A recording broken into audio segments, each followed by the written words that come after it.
Oxygène Radio. Club Oxygène, le mag, tous les vendredis 19h sur Oxygène Radio. Bonjour à tous, bienvenue dans Club Oxygène, votre émission 100% sport, 100% Anjou. Ce soir, notre invité, c'est Junior Cadil, l'attaquant du Stade Lavallois. Junior qui nous fait le plaisir d'être avec nous après avoir marqué ses 2 premiers buts, notamment en Coupe de France et en championnat, on va en parler. On parlera aussi de sa progression, de sa formation au Stade Rennais, et puis de tout ce qui est inhérent aux jeunes joueurs. On le rappelle, Junior Cadil qui a 20 ans, il y aura aussi le reste de l'actu. On aura évidemment du football, on aura du futsal, du basket ou encore du hand. Mais tout de suite, messieurs, dames, l'invité Junior Cadil. Club Oxygène. L'invité. Junior, t'as marqué ton premier but en Coupe de France et ton premier but en Ligue 2. Ouais. Est-ce que ça fait du bien au mental et dans le jeu et au club ? Ouais, franchement, ça fait du bien surtout mentalement. Parce que voilà, le fait de pouvoir enfin avoir ces statistiques personnelles, ça fait toujours plaisir. Après aussi au niveau du groupe, au niveau du club, ça doit faire du bien, ça doit aussi les encourager et m'encourager à continuer ainsi. Ça, on parle beaucoup des statistiques dans le foot, notamment pour les jeunes joueurs comme toi. Tu as 20 ans, t'es né avec ça un petit peu, les stats, Ronaldo, Messi. C'est important, les stats, ou faut pas trop les regarder quand même? Comment tu les gères? Je pense qu'il faut être dans l'entre-deux, parce qu'il n'y a pas que les stats qui comptent. Le football, c'est avant tout un sport de plaisir, c'est avant tout un jeu. Et faut pas oublier cette notion de plaisir sur le terrain, d'être libéré, de pouvoir jouer sans forcément trop de pression. Mais aussi à côté de cela, c'est un sport qui demande d'être rigoureux, d'être performant, et qui dit performance dit aussi statistique. Donc je pense que c'est un entre-deux entre le jeu et le professionnel auquel on doit s'adapter. Ça pèse vraiment quand en plus on est attaquant, ça pèse vraiment sur le moral de ne pas marquer ce but? Franchement, ouais, ça pèse un peu. On y pense. Enfin, moi, personnellement, j'y pense. Après, je me focalise pas forcément sur ça. Il y a aussi d'autres aspects sur lesquels je dois travailler dans mon jeu et mentalement. Mais oui, à la suite d'un match, quand ça fait longtemps qu'on n'a pas marqué, que l'on a des occasions et qu'on n'arrive pas forcément à les mettre dedans, ça peut peser mentalement sur le moment, mais après, il faut vite passer à autre chose. Dans le foot, ce qui est bien, c'est que chaque week-end, les compteurs ils seront mis à zéro et qu'on a toujours l'occasion de se montrer, de pouvoir marquer. Le coach, il t'a parlé pendant notamment cette période sans but, parce qu'on le sentait sur le terrain que ça t'affectait finalement. Il t'a parlé, il t'a accompagné, il t'a peut-être réconforté aussi à des moments où tu te dis ce but vient pas. Notamment au début du championnat, le coach m'a parlé vers les 3-4e journées pour me dire qu'il n'y avait aucun souci avec ce que je produisais, que le but allait venir sans que je sois frustré, que le jour où je ne m'y attendrai pas, ça viendra. Et non, il m'a dit de ne pas forcément me prendre la tête, il était content de ce que je faisais, il sentait que voilà, sur le terrain, comme c'est visible par exemple pendant les matchs, je cherchais vraiment à faire les choses seul, à vouloir ce but. Il m'a dit de rester calme et concentré, de continuer à travailler, qu'un jour ou l'autre ça viendra. Et aujourd'hui, je le remercie parce que c'est ce qui est arrivé. Il m'a pas forcément montré de frustration par rapport à mes ratés. Il a toujours été content de moi et il n'a pas forcément montré un sentiment de colère ou d'énervement vis-à-vis de moi. Tu te rappelles de ce que tu as ressenti à Dunkerque le week-end dernier, au moment où tu marques? Ouais, je me rappelle, c'est sensation de bonheur déjà, dans un premier lieu, parce que moi je suis une personne qui aime vraiment marquer. Ça, c'est vraiment depuis petit. Ça te fait un truc? Ouais, ça me fait vraiment un truc de marquer. Et ensuite, le fait de pouvoir enchaîner aussi, ça m'a mis vraiment en confiance, de se dire que quand on joue son jeu, sans forcément de pression, de se dire que voilà, c'est pas une fin, une finalité, la chose elle vient toute seule. Et c'est ce qui m'a aussi mis en confiance, parce que j'étais dans cet état d'esprit-là avant le match. Et le fait que ça desserve aussi, serve l'équipe, c'était un package qui m'a vraiment fait plaisir. Avec un but pas facile à mettre en plus. Ouais, faut y croire quand même, parce que tu te le dis dans ta course, on rappelle ce but, le défenseur il protège quasiment son ballon pour le gardien ou pour sortir, on sait pas trop. Ouais, et toi dans la course tu te dis il va faire un truc, je vais pouvoir lui piquer le ballon? Non, dans la course en fait À un moment, on est tous les deux dans un sprint, mais lui, il a l'avance sur moi parce que le ballon, il rentre vers l'intérieur. Et dans sa course, je sens qu'il ne veut pas tellement le dégager, qu'il veut plus protéger son ballon, mais qu'il m'attend du coup du côté externe. Et sans forcément réfléchir, je passe de l'autre côté. Quand je passe de l'autre côté, je mets directement le pied pour avoir l'avance, pour soit obtenir un penalty, soit récupérer le ballon. Et quand j'arrive devant le but, je réfléchis pas, je pense pas forcément à faire un geste juste ou à frapper fort. Je suis mon instinct m'a dit de faire un ballon piqué. Malgré que le gardien était debout ou quoi que ce soit d'autre, mon instinct m'a dit fais le ballon piqué et ça va rentrer. C'est sans réfléchir, je l'ai fait. Et le geste juste. C'est ça.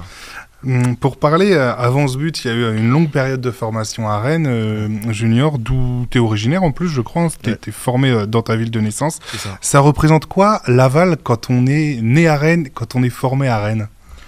Laval, c'est un club concurrent, on va dire. Ouais. Rival. Ouais, rival. Durant ma formation, j'ai beaucoup joué contre le Stade Lavallois. On va dire que entre guillemets, c'était familier pour moi de venir ici, parce qu'au niveau de la distance, c'est pas très loin. Et au niveau du club, je connaissais déjà, par exemple, les locaux, le terrain synthétique, c'est le terrain sur lequel je jouais. Et puis, quelques joueurs que j'avais déjà vus, que j'avais déjà affrontés, comme Noah Mpemba, que je connaissais d'avant, avant de venir ici. Donc non, étant natif de Rennes, venir ici, c'est certes dans un premier temps venir dans un club rival, mais dans un second temps c'est vraiment la chose qu'il fallait, parce que c'est entre guillemets c'est la même chose pour moi. Comment on travaille dans le centre de formation de Rennes est très réputé en France et même à l'international. On y forme beaucoup de jeunes joueurs, dont tu fais partie. Comment on y travaille? Est-ce qu'il y a des manières particulières de travailler? Est-ce qu'on change tout le temps de coach? Ou est-ce qu'il y a une philosophie de jeu des U6 jusqu'au U19 et l'équipe première? Comment on travaille là-bas? À Rennes, franchement, avant le centre, je me souviens pas vraiment de ce qu'on faisait. Franchement, c'était vraiment un football où je me prenais pas forcément la tête par rapport aux tactiques, par rapport à toutes ces choses-là. Le plaisir avant. Après, arriver au centre de formation, il y a des bases qui sont ancrées en nous par rapport au poste, par rapport au profil, ou surtout au niveau physique. Pour ceux qui sont un peu frêles sur nos âges, ils vont travailler en salle. Pour le cardio, qui était mon cas, nous on va travailler tout ce qui va être les courses de retour, le travail athlétique par rapport aux courses. Chaque joueur aura son travail personnel, et au-delà de ça, au niveau tactique, il y a plusieurs schémas tactiques qui sont travaillés durant la formation pour que lorsqu'on arrive en pro ou dans un autre club qui joue dans un système différent, on ne soit pas forcément perdu ou n'ait pas forcément... Avoir les clés pour comprendre. C'est ça, qu'il n'y ait pas forcément de temps d'adaptation pour être performant et directement être performant sur l'instant T. Toi, ton poste auquel tu es formé ou auquel tu as préféré évoluer, c'est lequel? Tu as le numéro 9, on le rappelle. C'est ça. C'est le poste de 9 ou... En fait, j'ai pris le numéro 9 parce qu'à Rennes, quand j'ai signé, j'avais le numéro 9. J'ai toujours, au moment de la signature, pris ce numéro-là. Mais au-delà de ça, non, c'est mon poste de prédilection. Je pense que j'en ai pas forcément. J'ai vraiment joué les 3 postes offensifs durant le centre de formation. La première année, j'ai plus joué côté droit. La seconde année, plus côté gauche. La troisième année, je suis retourné à droite. Et ma dernière année, avant de partir en prêt, j'étais avant-centre. Donc, vous dire un poste maintenant qui définirait mon poste de prédilection, je pourrais pas, parce que vraiment, j'ai pas été ancré sur une seule position. Mais là où je sais même pas, je pourrais pas dire là où je suis le plus performant, pardon. C'est vraiment les 3 postes offensifs. T'es d'une génération où il y a plein de jeunes au Stade Rennais. Tu as joué notamment avec les Adrien Truffert, avec Warmed Omari. T'es toute cette génération. Peut-être tu as fait quelques piges avec Kamavinga, je sais pas, aussi.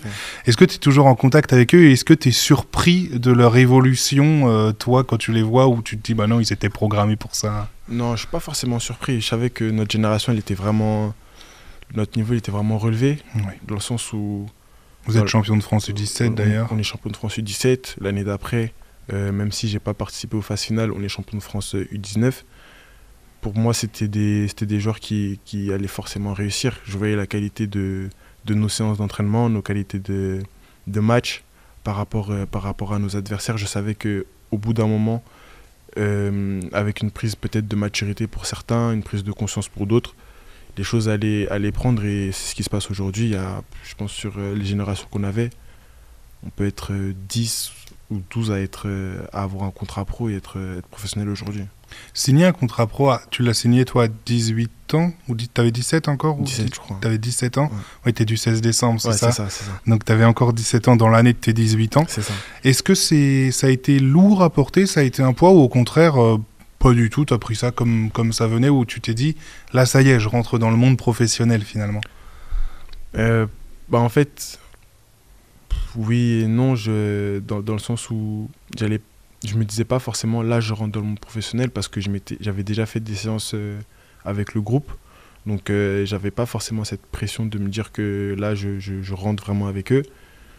Après, ce qui s'est passé malheureusement, c'est que j'étais blessé, j'ai dû me faire opérer juste après ma signature.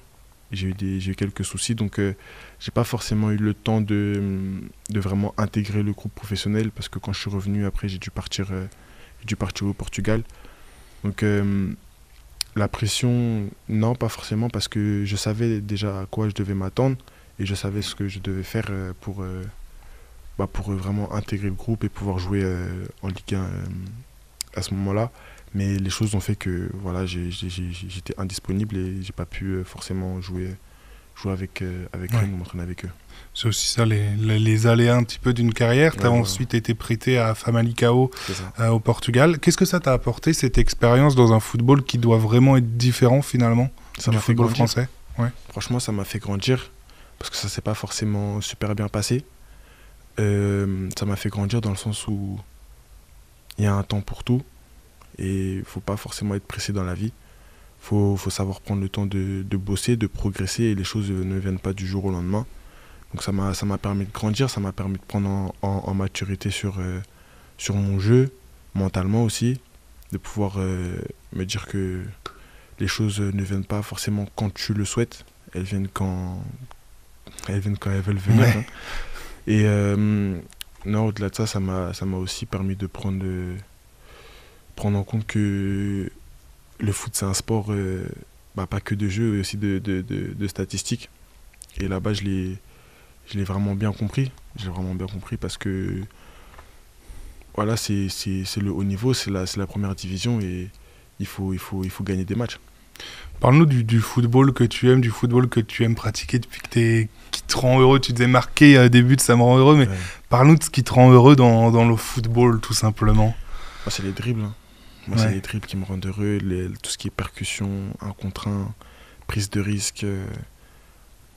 Moi, c'est tout ce que j'aime. C'est vraiment la folie, par exemple, des 1 contre 3, 1 contre 1, prise de profondeur, accélération. Moi, tout ça, ça me régale. Ça, c'est ce que j'aime sur le terrain. Et après, c'est la sensation de finir sur un but, sur une passe décisive, sur la joie collective, le fait de gagner des matchs à la dernière seconde, par exemple contre Caen. Ouais, ou Guingamp. Contre Guingamp, c'est cette joie-là collective de se dire qu'on l'a fait ensemble. C'est vraiment ça qui me fait aimer le foot. Est-ce que tu as l'impression qu'on ne le voit pas encore tu parlais de... Alors ça, c'est mon avis personnel. Je trouve qu'on ne doit pas encore percuter, faire ses dribbles. Tu le fais, bien évidemment, mais faire ses dribbles fous, enflammer le stade. Est-ce que tu as l'impression que tu n'as pas encore tout montré, finalement?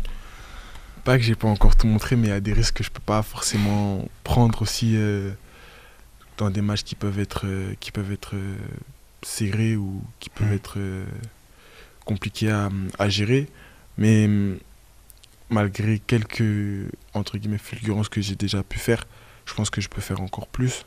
Mais il faut aussi répondre au jeu. Il ne faut pas forcément penser à soi-même, il faut aussi penser à l'équipe. Il y a des risques qui peuvent être pris, mais qui peuvent mettre en danger tout un collectif.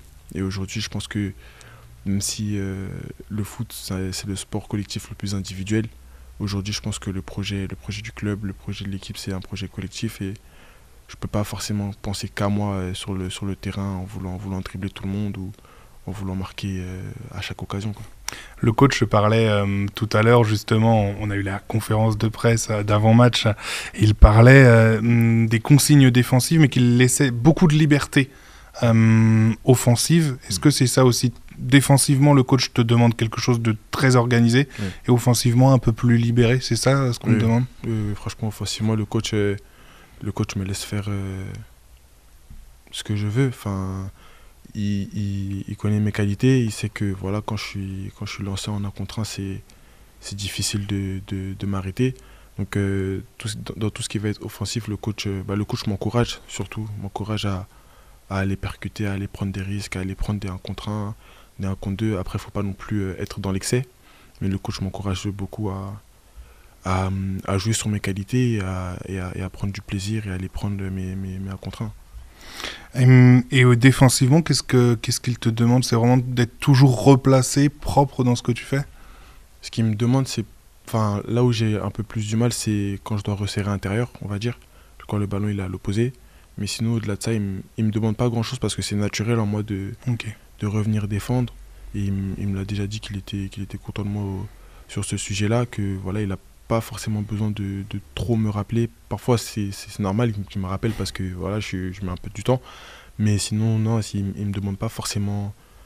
Sur ce point-là, il ne me demande pas forcément de revenir. Ça va juste être sur des choses plus pointilleuses, sur mes orientations, sur mes déplacements, sur le fait que je ne resserre pas assez à l'intérieur ou que je laisse le joueur s'intercaler entre les lignes. Ça va plus sur des choses vraiment précises. Toi aussi, justement, tu t'intercales pas mal entre les lignes. On te voit de plus en plus rentrer à l'intérieur du jeu. C'est une consigne, ça aussi, de te rapprocher un petit peu de Malik aussi, de ce point d'appui. Comment déjà, parce que ça laisse le couloir libre à Thibaut Vargas. Et toi, qu'est-ce que ça te permet de faire, de combiner avec Malik, par exemple? Moi, ça me permet surtout d'être là au second ballon. Parce que Malik, il a la capacité de dévier. Il a aussi la capacité de conserver. Ça me permet aussi de travailler un autre registre de jeu qui n'est pas forcément celui auquel j'ai été formé. Parce que moi, j'ai plus été formé couloir sur la ligne. Et le fait de jouer à l'intérieur en ce moment, ça me fait ouvrir une nouvelle palette. Et le fait de jouer à l'intérieur, d'être proche de Malik, ça peut aussi nous permettre de combiner, de créer des affinités, de pouvoir voir le jeu avant de recevoir le ballon et de surtout avoir un lien, une connexion que d'autres équipes ne pourront pas forcément gérer. Je voulais, avant de finir cette interview, on parle souvent des jeunes dans le foot, on le rappelle, t'as tout juste 20 ans, on parle des jeunes qui sont pas toujours concentrés, des entourages, des agents, de tout ça. Toi, comment tu arrives à gérer tout ça, toute cette pression aussi qu'il y a autour des jeunes joueurs? T'as signé un contrat pro très tôt, est-ce que tu arrives à bien la gérer? Et si oui, comment tu gères tout ça? Franchement, oui, j'arrive bien à gérer. Ma famille ne me met pas forcément de pression par rapport à ça.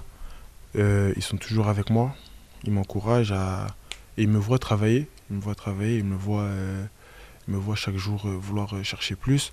Ils m'encouragent dans ce que je fais et ils me mettent pas forcément de pression. Même les agents qui m'entourent sont confiants par rapport aux joueurs qu'ils ont. Donc cet environnement me met aussi à l'aise et ne me donne pas forcément de pression. Après, c'est vrai que quand j'ai signé mon premier contrat pro à 17 ans,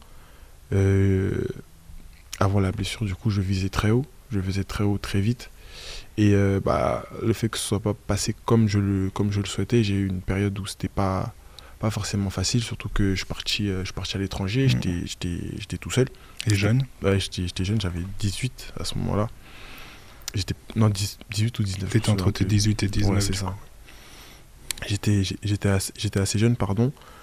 Et non, je pense que c'est à ce moment-là que vraiment j'ai pu moi-même, pas forcément mon entourage, mais moi-même tout seul me mettre moins de pression et prendre le temps de progresser, de me rendre compte que j'étais quand même un jeune joueur et qu'il fallait que je prenne aussi le temps de m'aguerrir, de grandir, de débloquer certaines capacités que je pouvais avoir. Et quand j'ai compris tout ça, ça a commencé à dérouler. Et Aujourd'hui, j'espère que ça va continuer, mais aujourd'hui, Il faut que ça continue. voilà, c'est ça. Je récolte tout ce que j'ai semé durant ces années. Ok, bah merci beaucoup Junior. Avant de se quitter, je te propose de passer à l'interview flash. Question très rapide, réponse très rapide, c'est parti. Club Oxygène, l'interview flash. Le joueur le plus fort que tu as affronté Cette année ou en tout? en tout, dans ta carrière. Le premier qui te vient comme ça. Darwin Nunez ou Pépé? Le joueur le plus fort avec qui tu as joué. Eduardo Camavinga. L'artiste ou la musique que tu écoutes le plus en ce moment. C'est Gazo. C'est Gazo. Ouais, il y a une autre interview, c'était lui encore, mais c'est Gazo. Le point où tu aimerais encore progresser dans ton jeu, s'il y avait un détail où tu aimerais... La justesse technique sur mes premières prises de balle.